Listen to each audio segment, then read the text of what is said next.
Hello दोस्तों, आप लोग को एक बहुत सुंदर सी रोपनी करते समय का बहुत दर्दनाक सुंदर गीत सुना रही हूँ। कैसा लगेगा कमेंट करके बताना और लाइक सब्सक्राइब भी करिएगा।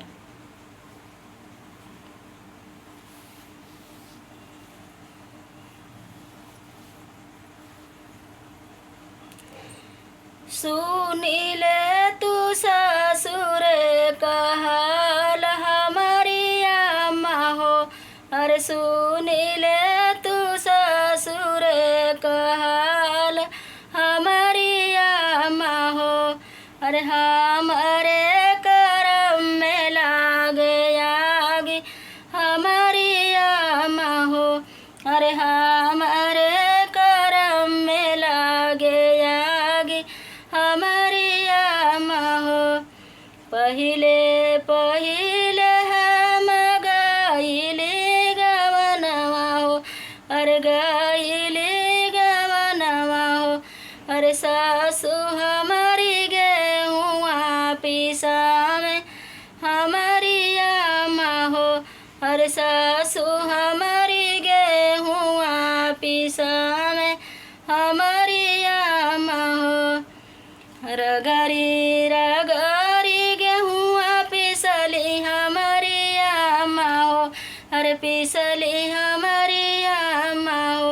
अरे भरली मड़रिया अटवा भइला हमारी अम्मा हो। अरे भरली मेड़रिया अटवा भइला हमारी अम्मा हो। अरे सुनीले तू ससुर का हाल हमारी अम्मा हो। अरे हमारे करम में लागे आगे हमारी अम्मा हो।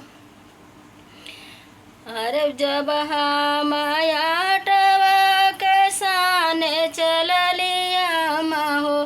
अरे साने चलली अम्मा हो।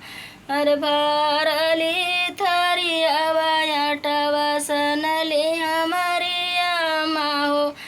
अरे भरली थरियावा आटवा सनली हमारी अम्मा हो। जब मोही आटवा के पकवन चलली अम्मा हो। अरे पकवन चलली अम्मा हो।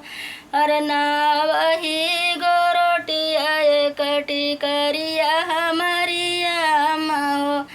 अरे नावही गोरोटिया एकटी करिया हमारी अम्मा हो। अरे सुनीले तू ससुर का हाल हमारी अम्मा हो।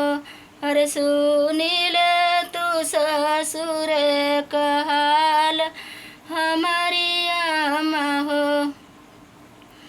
नवहु गोरोटिया बलमुआ खइला अम्मा हो। बलमुआ खइला अम्मा हो। अरे टिकरी पर बैठे एड़िया हमारी अम्मा हो। अरे टिकरी पर बैठे एड़िया हमारी अम्मा हो। सजियर जरला टिकरिया घीची मारी हो। टिकरिया घीची मारी हो। अरे बलमु कजरी जैती दाढ़ी हमारी अम्मा हो। अरे बलमु कजरी जैती दाढ़ी हमारी अम्मा हो। घूमी फिर सुनीले तू ससुर का हाल हमारी अम्मा हो।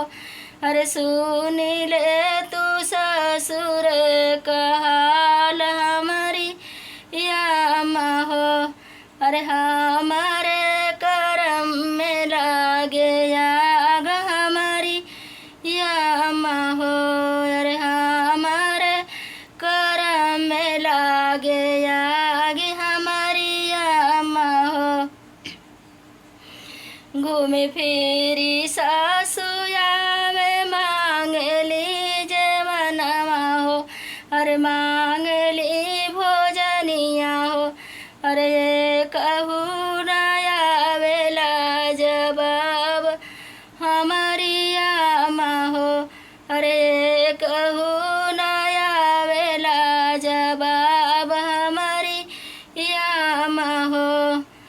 सुन कवने हरवा हवा का जनम लिया इलू बहुअरी हो। अरे जनम लिया इलू बहुअरी हो। अरे सागरो रसोईया गईलू खाई हमारी बहुअरी हो। अरे सागरो रसोईया गईलू खाई हमारी बहुअरी हो। सुनीले तू ससुर का हाल हमारी आमा हो। सुनीले तू ससुर का हाल हमारी आमा हो। अरे हमारे करम में लागल आग हमारी अम्मा हो। अरे